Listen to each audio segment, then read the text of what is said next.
Hey everybody, I'm Steve Moore. And I'm Mark Castleman. We know the pain and heartbreak of porn and sex addiction. And we know the triumph of breaking completely free.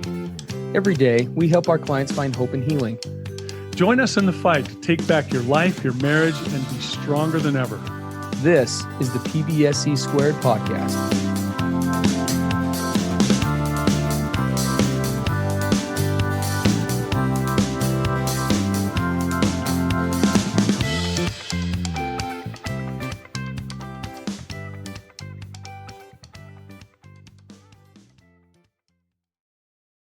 Hey everyone, welcome to the PBSC podcast. I'm Mark Castleman and this is Steve Moore. This is episode 310. When are specific details about an addict's acting out helpful or harmful for a betrayed partner? That's a pretty powerful title. It's been quite a while since we looked at something in regard to this, and it's a critically important topic to cover. I agree. I'm actually glad somebody asked about this because there are in D2C, those of you who've been longtime listeners, there are certain things that we tend to cover on the podcast kind of as a, what would you say, a side, an aside to other topics. And I think that this is kind of one of them. We mention this fairly frequently, but usually it's kind of in passing. We don't like really get into it a whole lot. And it is something that we ought to talk about. And right now, as we're navigating our Dare to Connect program for, our paid subscribers for addicts, partners, and couples, we are all about boundaries right now. So we're like in the thick of that. So we'll be talking about boundaries a little bit as part of this because this has everything to do with the disclosure boundary, right?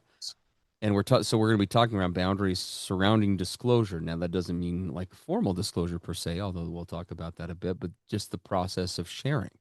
What does that look like, right? How safe is that versus not? Where do we go? Where do we don't? Lots to cover today. Yeah. And this, we're addressing this because it came in from a guy in recovery. I'm just going to read his submission. It's not very long, but a great submission. He says, "Hey, addict in recovery here, 2.5 years into recovery, and I can confirm that miracles do happen. Thanks for all you do and being such a wonderful resource that is freely available on the airwaves. You're very welcome. As I have entered into longer term recovery, I'm beginning to sponsor other addicts." He's talking about 12-step programs. "Or I'm interacting with those who are fresh in the first phase of being discovered by their wives or partners. As you all know, that is a time of massive uncertainty, wild emotional swings, and deep paranoia. The question I'm often asked is, how much detail do I tell my wife or my partner? I first want to say our spouses deserve the absolute truth and any details they desire. We agree with that. However, now later in recovery, I've encountered times when my own wife has said to me, I wish I never knew that detail. This is a dangerous gray area for an addict to ponder, so I'm looking for advice on what you recommend for addicts in initial states of discovery.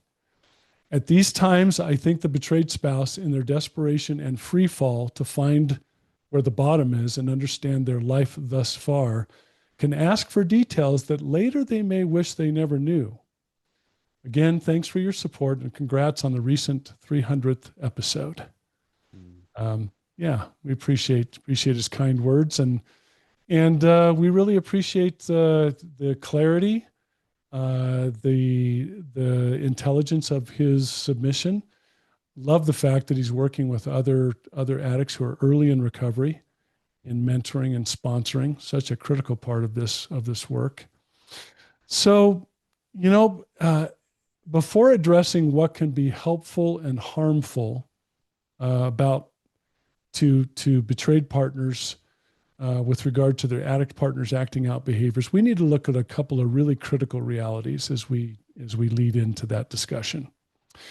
Steve and I, this last year here in 2025, have been doing a lot of work in some advanced training with Dr. Omar Minwalla. And we love his work. He's got about 20 years of really deep clinical research with regard to pornography and sex addicts, and especially with regard to their betrayed and abused partners. And he has some terminology that we've really come to appreciate, and that we're going to kind of talk about a little bit here, because it's important as we enter into this discussion. So he has something, he talks about the fact that the acting out behaviors themselves are very, very abusive, very betraying. They of course carry their own world of wreckage and ramifications. And as much as those acting out behaviors all fit into those categories, he talks about something that is equally or perhaps of even greater importance. He talks about what he calls integrity abuse disorder. Integrity abuse disorder, where the porn or sex addict has literally been abusing the integrity of the relationship and his own integrity. Well, and hers as well. And hers as well, right? Yeah. The betrayed, abused partner's integrity, right? Which, when we say the word integrity, I always think of the word integrated, my ability to be integrated within myself, with my values, right? What matters to me, my authentic self, what I believe I've agreed to, expectations, right? All of that is being abused in this whole process of the addict doing what? Setting up what Minwalla calls the secret sexual basement. Now, you picture a diagram of a house, and the partner, the wife, the kids, they're all living up there on the first floor, and down in the basement is this guy living out this secret sexual life that he's keeping hidden from his partner and the people that he's made sacred commitments to. He's living a secret sexual basement.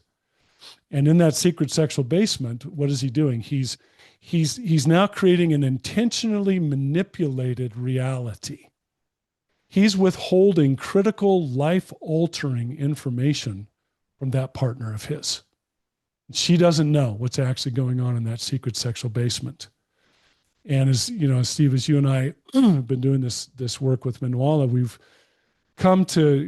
come to this reality that at the bare minimum, what we're describing right now, at the bare minimum, it is emotional and psychological abuse. Yeah. We just have to call it what it is. Well, in talking about this integrity abuse disorder is a really good topic. If what you've heard briefly in the description there, because I'm not gonna lie, I'm kind of fighting the desire to get into that all in depth, but we shouldn't. And the reason why is because last week's episode 309, was actually all about integrity abuse disorder. Mm-hmm. So if the topic interests you, we'd invite you to go. We've actually had several of you write in, which we haven't had a lot of people write this specifically into us before, where they say they've gone back and listened to it 2, 3, 4 times, because there was just a lot contained in there. And we do, like, as we said last week, and as we say today, Dr. Minwalla has taken a lot of concepts that, although they may have been around for some time in some regards, has really quantified them and put them in a way that I think is much easier to digest, understand, and integrity abuse disorder is definitely one of those things. And that integrity element cannot be overstated enough, right? As we talked about last week, I don't even, it's hard to find words to even quantify what happens in the betrayal trauma model for a partner. Mm-hmm. Right. And sadly, every recipe or every mix of this looks a little bit different depending on all of the factors involved. How trauma impacts the brain is influenced by a lot of things, both past, present, and current. But what we do see commonly across the board is there is this complete falling out of the basement or falling out of the floor in terms of a reality, right? What I thought I knew, who I thought I knew, how well I thought I knew it, all gets brought into question. And the more deep the betrayal, the more that becomes questioned or drugged through the floor, the hole in the floor along with that. Yeah. And so when you're talking about, I mean, psychological abuse is a strong term, but in some ways, it honestly doesn't sound strong enough. Now we want to be clear, because I know that I can imagine if I'm watching this as an addict, I'd be like, oh Lord, Steve's going into integrity abuse. I bypassed this episode last week because I didn't want to hear about it. But now I'm hearing about it again. And something that's important for you guys to note, or for any addicts listening, or those who have engaged in betrayal, even in a non-addict status, it's important to know that this dynamic can absolutely be present, even though it may not be intentional. And I speak from experience with that. One of the big defense mechanisms for me when these topics would come up once upon a time was this idea, well, I didn't mean to do that. I think that's probably, that is a describer that to one degree or another fits a certain level of truth for probably most of the guys that Mark or I work with. Most of us do not sit down, if not to some degree, many, if not all of us, sit down and say, you know what, I'm gonna hose my wife today. I'm just gonna pull the wool over her eyes, and she's not gonna know. I'm gonna keep this. I'm gonna manipulate the people around me. We don't do it from a place of nefariousness, but that doesn't mitigate the nefarious impact that it has. Correct. It doesn't mitigate the damage that is still done, and it is important that as we're going through this process, that accountability sometimes outmatches intention. Definitely. Sometimes we have to adopt and recognize that, look, I may not have intended to do this, or that may not have been my goal. Nevertheless, I still did, and I still played a role. So just keep that in mind as we go through this discussion today, because if you're like me at all, or some of the clients that we've had, that's probably one of the big barriers that some may be experiencing right now. Well, and as we talk about, what can be helpful and harmful with regard to disclosed details, it's very important to understand what, we call it true recovery or real recovery, what that looks like for the addict, and what real healing looks like for the partner. There are a few basic things that have to be in that process. One, of course, is sobriety, right? As 12 Step says, a progressive victory over lust, right? The acting out needs to cease. And the addict needs to get a very, very serious handle around that and pull out all the stops, to use every resource available to him to stop the acting out behavior. Right? That's, people say, well, that's obvious. Well, hopefully.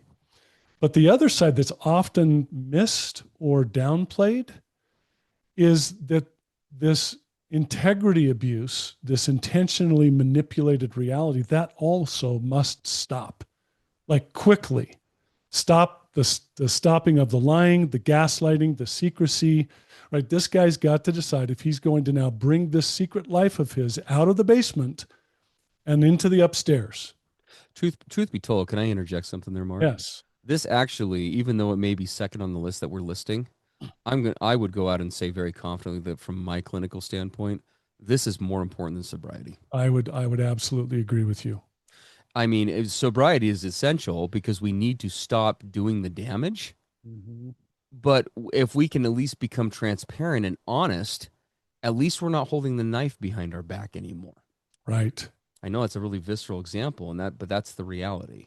Well, and Steve, how many partners have shared with you and me? Yes, the acting out is incredibly painful, but I have to tell you, the lying and the deception was even worse. 100%. Well, and they said time and time again, that's what's going to end the relationship. Mm-hmm. I mean, the acting out will get us there too, but if I had to pick which train drives faster, it's the deception train.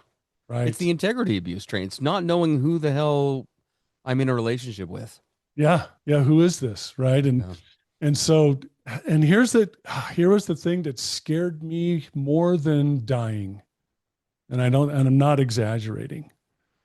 Daring to allow my betrayed and abused partner to receive all of the information so that she could then make a truly informed decision about whether to stay with me. That scared the living daylights out of me. Yeah. You mean show her all of me? You mean get everything out into the big bright spotlight so she can actually, for the first time in our relationship, make an informed decision? Are you nuts? I'll tell some things, but there's some stuff I'm taking to the grave.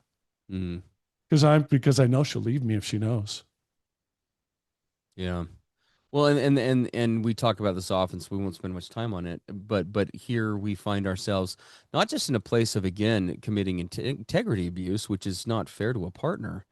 Frankly, gentlemen, for any addicts listening, this is also equally unfair to ourselves. Oh, yeah. And the reason why is because when we put up a front of an intentionally manipulated reality, does that in some ways mitigate, quote unquote, the ability to be rejected or to face consequences. I don't think it mitigates it in true sense, hence the air quotes, because we that piper has to be paid at some point, but and in some fashion. But it also, in addition to that, not only that, but the more we engage in that, what does it also prevent or quote unquote mitigate? Our ability to possibly ever be really accepted by anybody. We can't. If I am going around. I mean, I this happened countless times for Mark and I. We've talked about it on the podcast before. I would constantly. Part of what addicts oftentimes struggle with is we call it the shame filter. Right? They have a hard time taking compliments, for example, from people. I can tell you what a big part of that was. Every time I remember when I was dating my wife, and talking to her, and I, even though I'd been transparent with Brittany about my struggles, my in-laws didn't know.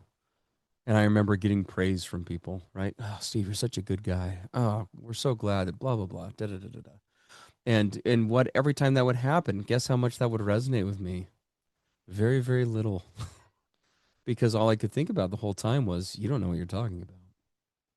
If you knew what I was really tied up in or involved in, or if you knew this other side of my life, I mean, you wouldn't say that. Yeah. You wouldn't say those things.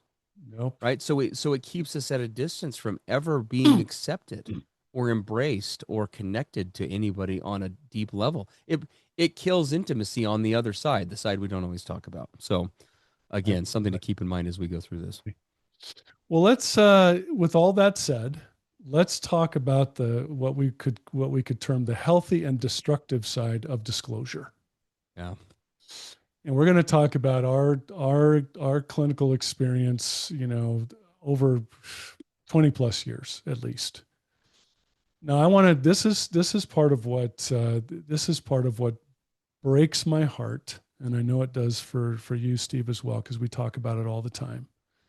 When we have these betrayed, abused partners are suffering from what we call complex trauma, layer upon layer upon layer upon layer. And now that traumatized brain, that survival brain, just trying to just keep its head above water, it has this message that comes pouring into it all the time. If I can know every single speck of information, then the more of that I can get, the more safe I will be. And it is a pervasive, incessant voice that will not go away. Right? Yeah. It just breaks my heart when we work with partners to just say that. It just won't stop hounding me. I got to know more, and I got to be a detective, and I got to look at his devices, and I got to be his accountability partner on the filtering software, and I got to, right? That's what's going to get me safe. Well, and I think, and I mean that the evidence for that is, and the precedent for that, if a spouse feels that way, not only is that not weird or odd, I would say that's biologically sound. Oh, it's right. When you think about the fight, flight, freeze response in the brain, if I hear a bear growl in the woods, what does my brain instantly want to do? It's a mix of two things. One, I need to run and hide, but two, what does it want to know? Crap, how big is the bear? Is it a black bear or a grizzly bear? I hear grizzlies are way worse. Da da da da da. What are this? We start pulling up statistics in our brain. Crap, when was the last time I asked ChatGPT about grizzly bears? What did it tell me? Right? Like we're trying to instantly, because the brain is saying, if I can gain more information, that's going to create safety in the situation. Yes. And in a lot of situations, that is true. The problem when you're dealing with emotional trauma is that there is a fine line between dissemination of information that is going to be helpful in terms of creating transparency for the addict and the partner fully, quote unquote, knowing him and him being accountable so that she can find healing, versus an over dissemination of information, specifically details usually, that aren't going to add to the accountability or the transparency in the sense of knowing more. They're going to add details that are going to create unnecessary, we call them trauma landmines for that partner down the road. Yes. So, right. So maybe we should use an example, Mark. Maybe we just give a quick example for something like that. Yeah.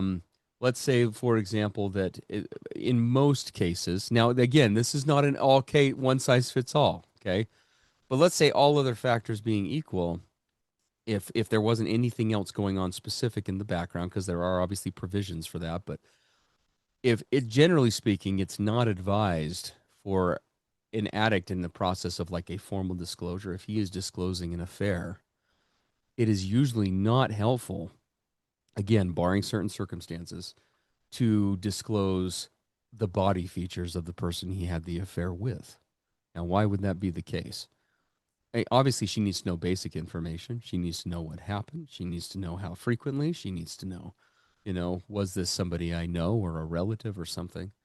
But information about body type, breast size, whatever, fill in the blank with whatever, oftentimes what time and experience has shown is that doesn't add anything to accountability.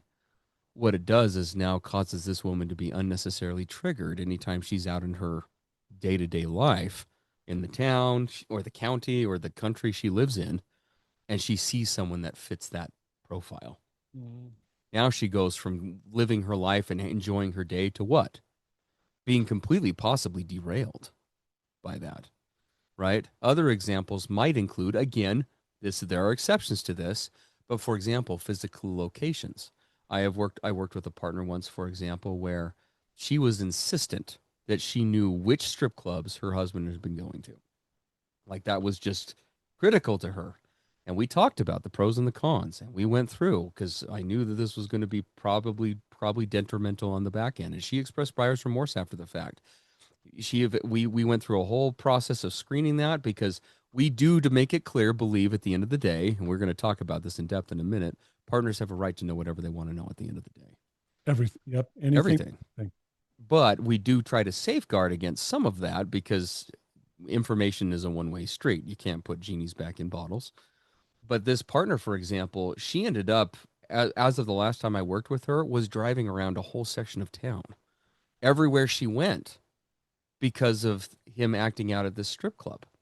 Her entire day-to-day routine was shifted based on information that, again, didn't add more to the transparency for him. It added more to her trauma profile. Does that make sense? There didn't add anything else to his transparency pile. It added more to her trauma profile. Yeah. So she didn't know any more than she already knew other than a physical location and an area. So now this whole, the northwestern portion of the city is now persona non grata. Right. Yeah. Well, Mark, am I saying this in a way that's going to make sense to listeners? I think so. Hey, everybody. PBSE podcast hosts Mark and Steve here with a special message about our revolutionary online recovery program for addict spouses and couples called Dare to Connect.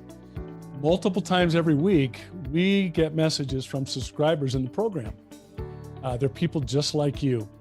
They're trying to heal from the devastation of sex and porn addiction and betrayal trauma. And here's a few of our most recent submissions. Here's one from an addict in recovery. It says, D2C has principles that everyone should utilize regardless of their circumstances. It doesn't matter your coping mechanisms. It matters that you want to work towards genuine connection with your partner. That's awesome. Another testimony from an addict continues on. My wife is just starting out in training as a licensed therapist. Dare to Connect has been far more useful to her than her degree. Wow. The way Mark and Steve apply what they've learned is always so redemptive. D2C has opened doors for my relationship that I thought would be shut forever. Mark and Steve are an incredible resource of information on the subject of sex addiction and betrayal trauma. We could not do this journey without their help. Here's one from a partner who's been with us for nearly a year. I want you both to know that it is because of you guys and D2C that I'm able to be in the place that I am today. I will always be grateful to you both for your feedback and prompt replies to my questions. I can't even come close to putting it into words how valuable my time spent with y'all this past year has been to my life. Thank you for everything you taught me about betrayal trauma and boundaries and thinking errors and loving myself and making myself a priority and standing up for myself. Love that submission. And then as we close out here today, guys, one more account from another addict in recovery. I wish I had a platform like this 14 years ago where I could have learned and done the hard work of recovery before I had done all this damage to myself and to my spouse. And to be candid with all of you, that's exactly why we created Dare to Connect. Mark and I found ourselves in that place. Messages like these and the others like them, they're what Dare to Connect really is all about, guys, and why Mark and I do what we do. Whether you're an addict or a partner of an addict, and no matter where you find yourself in the recovery process, Dare to Connect can take you to the next level. Don't wait another day to catapult your recovery forward. Today is your day for change. Visit us at daretoconnectnow.com to pick up your free 2-week trial of Dare to Connect today. One of the things, and we've talked about this in other podcasts, and you can go do a search on our site. You use the search function to go look up, for example, the word disclosure.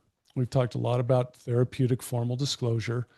One of the ways to really be very intentional about not going into this destructive detail space is to be very careful about what we call trickled disclosure. Steve and I have both had clients over the years where the addict now legitimately wants to quote, come clean. He wants to tell everything. He's sick of living in his secret sexual basement. The partner is desperate to get all the information she can. And let's say that the betrayed partner is going through a really difficult, for example, weekend. And so being triggered by the complex trauma in her survival brain, she says, okay, I want to know everything. We don't have time for formal disclosure. I'm not waiting for all of that. You tell me now. Mm-hmm. And in his desire to stop lying and to, start trying to meet her needs, he gives in and they do a whole disclosure by themselves on that weekend. And then lo and behold, Steve and I get to now take that entire bomb going off and try to straighten it out in the clinic. Try to put the pieces back together. Yeah, which is just shattered. She's absolutely devastated. Oh my God. Now again, is she going to be devastated by some of that information regardless? Absolutely. Disclosure is never fun, right? Never. No partner deserves to have to go through a disclosure process. And they absolutely deserve to hear what they need to hear. Our job, again, we want to be clear. In a clinical role in that situation that Mark is describing, we're not taking the addict's side. We're not trying to protect him from consequences. It has nothing to do with that. It has everything to do to try to, with being the guy who's not emotionally invested, who the professional who doesn't have a dog in the fight, who is kind of has the bird's eye view that says, okay, how is this going to play out in a day, in a week, in a year, right? Because as that couple that Mark described, I know who he's talking about. What happens when that happens? Because it's happened in my office too. There's relief. It's like, oh, everything. Yeah, it's fun. And that lasts for about 30 seconds. Mm-hmm. And then the brain starts to take all of those details. And again, it starts to develop a hypervigilance. Now she can't be around blonde women at the grocery store anymore. If there's a blonde woman in a crowd when they go to the kids' soccer game, all she can think about is where are his eyes going. There's a blonde woman here on the other side of the field. Right? She's not invested. She's not present anymore. She has been robbed of an innocence that she thought she wanted to know, but in the long term, it ended up having blowback because they didn't adhere to the guidance they were given. Well, can I say something? And this is important for everyone to know about full formal therapeutic disclosure. If you were to ask Steve Rye, who is the priority in that process, it is hands down the betrayed partner. Formal therapeutic disclosure is above all else designed to protect the betrayed partner.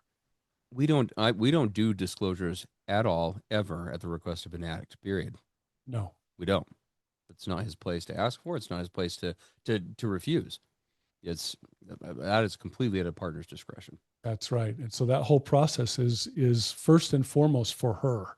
Mm-hmm. So when we talk about these things going awry and, doing it on their own in a moment of panic, we have the betrayed partner well in mind and in our hearts. We're like, oh, please tell me that didn't happen, right? Because of the partner. Now is there fallout for the addict? Sure. But that's our secondary concern. And that is what it is. I mean, that's us experiencing our consequences. It is. So with all that said, Steve, maybe we could kind of delve into and finish this up. So let's say that we are in a full formal therapeutic disclosure. We're following the advice of an experienced professional. We're doing this properly. There's still going to be healthy and unhealthy details, right? Again, as a general rule. As a And this is general, why you need a professional involved in this. right? For example, if you were to enroll in D2C today, and we hope that you do, daretoconnectnow.com, you can grab a 2-week free trial there. If you were enroll in our Dare to Connect paid program for addicts, partners, and couples, where we work with them every day on nearly every day on an interactive basis, you would find one of the things that you gain access to after some seniority in the time in the program is access to one of our D2C Academy Advanced courses, which is a run through the formal disclosure preparation process. Yeah. Now, this is just preparation. How many modules is it long, Mark? 24 modules for 24 modules to prepare. Nearly an hour long each, guys. My formalized training that I received as a certified sex addiction therapist, as a CSAT, was literally 40 straight hours with some of the smartest people in the world on formal disclosure, and that's all we talked about. And it's obviously covered in lots of ways in other areas and other things that I do. But just to give you, I mean, just disclosures can make or break a relationship. They're a big deal. They take months to prepare for if you do it well. And if you're good at it, they might take longer if there are unanticipated problems. And the reason why we take so much care with that is because the scale in terms of, what is shared and how is oftentimes the difference between, is this relationship viable or did we just torpedo it in the therapist's office? Okay? Yeah. So what is healthy, what is not? So again, this is general guidance, what you're going to hear. And can I say something about that real quick? What's healthy? What are healthy details? What are unhealthy details? Steve and I could not produce for you a static chart. No. It shows you what that is for every coupleship. We could never do that. This is very unique and very much to be looked at individually with each coupleship and what the needs, what the wants, the history, the situation. So healthy and unhealthy, put quotes around those. It's going to vary. Yes. Yeah. So let's give, again, very generally speaking, as we kind of alluded to in some of the examples that we gave today, details that include details around like physical features, names. Again, there are exceptions to that, like family or something like that, and that's where you want to consult with your therapist. But physical features, names, specific phrases or things that were said, are generally things that are details that don't add more to the story in terms of what occurred. They are details that, again, are just going to poison the water for future interactions between the two of us. You mentioned, Steve, another one, which is, like physical addresses, specific locations, correct. One that I found incredibly problematic for coupleships, where this stuff came out in the desperation of trauma and an addict wanting to do the right thing finally. Details about what took place with regard to, for example, an affair, like the specific sexual situations that took place in that adulterous interaction, and giving details about the sex. Right? That I've seen that blow up so many times. Mm-hmm. Right? Just another example. So what should be disclosed about that? We'll give you some examples because we know many of you are facing this. So this is an adult program. We're taking you at your word, but you're here. You're all adults, okay? 18 and over discussion for a second. It is important that a partner know, for example, what sexual encounters happened. When did they happen? How frequently? What sex acts were involved in that, right? That the fact that sexual contact was made, she needs to go get tested for STDs. She needs to know that immediately so she can go protect herself. Yes. And I don't care for any addict out there who swears up and down he wore a condom or she doesn't have anything. I could care less what he has to say about that. Go get tested if you're a partner. Okay. Mm-hmm. If you suspect an affair, for your own protection, for your own physical well-being, go get tested. Yeah. Okay? But yeah, so they need to know all of those things. But like Mark said, getting into the nitty-gritty of what was said during this, like the specifics of what occurred during, for example, oral sex, these are details that are going to mar more than they're going to ever help, generally speaking. Okay? So that hopefully that gives you kind of some, you can see how it's hard to do this even in a podcast form because every situation is just so nuanced. But hopefully we've given you enough examples between, strip clubs and locations and sexual encounters that can kind of give you an idea of, where this should look. Now, And can I add one other please. area? Yeah. The digital world. So Yeah. situations where partners said, I need to know every website you've ever visited. Mm-hmm. I need to go to those websites to see what you were seeing. Right. These partners don't do that. I've had partners who have gone to that place, understandably have gone to that place. And is there enormous regret later? Oh, I cannot unsee that now. Every partner I've worked with over the years that has done that has regretted it every single time. Me too. Those images stay forever. Now, this is another reason why we talk about having a qualified professional to help you in this is so critical. What is healthy? What is not healthy? You need someone to guide you in that process. And situations I've looked at where addicts, well-meaning, went ahead and did the disclosure on their own at the demands of the partner. This is one area where an addict needs to learn how to hold boundaries for the good of his partner and for the good of their relationship. For example, if a professional has gotten buy-in from both the addict and the partner, buy-in from the coupleship where they agree that this is going to go a certain way, but then understandably she is triggered or some behavior he engages in, opens up a floodgate in her brain, and she wants to go around the process that's been agreed to. He needs to be able to hold his ground in a loving and a compassionate but firm way. I love how you said this in the past, Steve. He needs to be vulnerable in his invulnerability. Maybe you could say what that means for just a second as we wrap up. Yeah, if for example a situation like that arises, and again we want to emphasize where this is not an addict going rogue and just saying, well, I feel like I probably shouldn't disclose these things. Okay, barring really obvious examples, I'm just going to be honest with you, addicts, you're not qualified because of the investment that you have in this fight to determine what is healthy and not to disclose. That's not your call. We love you, but your brain sucks when it comes to this kind of judgment. Okay. This is one of the reasons why you hire a professional. You get yourself into Dare to Connect so you can get feedback, you do something. Okay.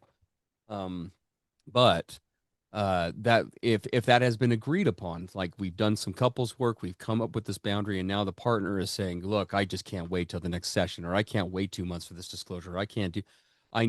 That's where the addict needs to lovingly say, look, you do need to know a couple of things. First of all, there is more information here than I'm telling you.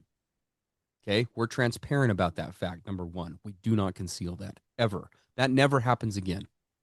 We don't ever tell a partner that there isn't something there when there is. Correct. You get honest about that. That's what being vulnerable in your invulnerability means. Transparent in your intransparency. You are correct. There are things you need to know, partner, that there are things that I'm not sharing with you, and here's why. And if you feel like you need to know those details, I'm okay to discuss that, but this is why we pay Steve or Mark or Tim or John or Janie down the road to help us with that, because neither one of us is qualified to make determinations like this. We need to not do this reactively. We need to do this contemplatively. I want to be honest with you. I want to be transparent. I can be transparent about these things. These other areas, I'm going to wait until we talk to our professional before we do that. Yeah. Okay. Now, but you see how the ownership happens that whole time through? There's no denial. There's no gaslighting. There's no like, I don't know what you're talking about. Of course, there's not more information. No, that never happens in the relationship ever again. That's all gaslighting and bullshit. Even I'm sitting here listening to you describe what you're describing, Steve, and I have like this nervous feeling in me. It's like, oh dear God, I know addicts out there listening to this podcast are going to weaponize what Steve just said. I know I would have. Well, Steve said, right, that I don't need to disclose certain things. See, he said it right there. I'm like, oh man, here we go. It's not what happened. That's not what happened. Again, this is all happening. This is all under conditions where you're working with a professional. And if there are things that you need to disclose that you haven't and you're unsure about it, get a professional. Yes. Okay. We're just going to emphasize it one more time. Neither the addict in this situation, nor the partner, neither the betrayer nor the betrayed in the beginning of this process in particular, is equipped to decide. The addict is going to not want to share anything to save his own skin, and the partner is going to want to know everything because of that trauma response. And Exactly. neither is an accurate approach in most cases. It isn't. It's just not. Can I just say one thing, and I know this is true for Steve as well. When we work with addicts in the beginnings of disclosure, the addict puts on a timeline everything. As a professional, I want all the details, Correct. every single spec, which we can then go through with 20 plus years of experience We filter and start to outline based on what the partner has expressed as her needs and her wants.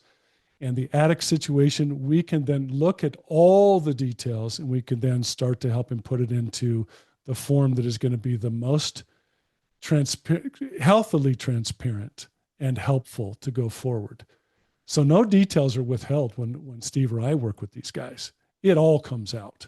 And then we go from there. Yes. Yeah, very important. Guys, we hope this all rings true. There's obviously more we could say about this, but we're probably beating a dead horse at this point. I know we are. What we want to close with is just that we love you, we care about you, we appreciate your patronage to the podcast. If you like what you hear on Dare to Connect, you will love Dare to Connect. Or you like what you hear on PBC, you will love Dare to Connect. And we hope that you'll come and join us again, daretoconnectnow.com, so we can grab a 2-week free trial of that. But also, in addition to that, remember, when in this context, a good therapist is going to be a guardian of information, not a preventer. Good therapists are not obstacles in your way; they're a checkpoint. I like someone there's someone, and that over 20 years of clinical experience leads me to believe that our Mark and I's approach is wise here. At the end of the day, a partner holds all the keys to the kingdom. If an addict is serious in this process, then he needs to be able to love her enough and love the relationship enough to give her what he has hidden in totality, if it comes to that. But a wise, prudent couple, by the same token, will enlist someone else to help them determine what that is. Because again, genies leave bottles, but they do not go back in. And there we could quote partner after partner out there who has read us the riot act. I've had partners yell and scream at me. This is so unfair. Why would you even suggest this? How could you even suggest that he doesn't tell me what she looked like? And then we have discussions down the road, and it's more of a thank you for telling me not to tell me what she looked like. Knowing that this happened and when and how often and all that, I needed to know that. But now I don't hate all brunettes. So thank you. Yeah, it's a complex area. It is. It's a complex one. Therapy is as much an art form as it is a science. Okay, so please love your relationship enough if you're running up across these kinds of questions to, again, get help, grab a professional. D2C is a great place to get feedback, both from us as well as from other partners and addicts navigating the process. You're getting like a 4-for-1 deal with the D2C approach. So just saying, obvious plug there. daretoconnectnow.com. We'd love to have you come join us. Well, thanks for being here. Thanks for, wading through an incredibly difficult topic to address. We love and care about all of you. We hope to see as many of you as we can in Dare to Connect. We are heavy in boundaries right now. Yes, we are. Good time to come on over and join us. I'm sure that's not an area any of you have problems with. So just feel free to. It is our most requested topic, and we're in the thick of it right now. So come join us. Yeah, we are. If you have if you have questions you want addressed on the PBSE podcast, go to our website, daretoconnectnow.com. Look at the top. There's a little PBSE banner there. Open that up and scroll down to the bottom, and you can submit questions. If you'd like questions answered immediately, come into Dare to Connect, and you could get them answered this week. Absolutely. Either way, we're very grateful to to interact with all of you, and we will see you on our next episode. Take care, everybody. Everything expressed on the PBSE podcast are the opinions of the hosts and the participants and is for informational and educational purposes only. This podcast should not be considered mental health therapy or as a substitute thereof. It is strongly recommended that you seek out the clinical guidance of an individual qualified mental health professional. If you're experiencing thoughts of suicide, self-harm, or a desire to harm others, please dial 911 or go to your nearest emergency room.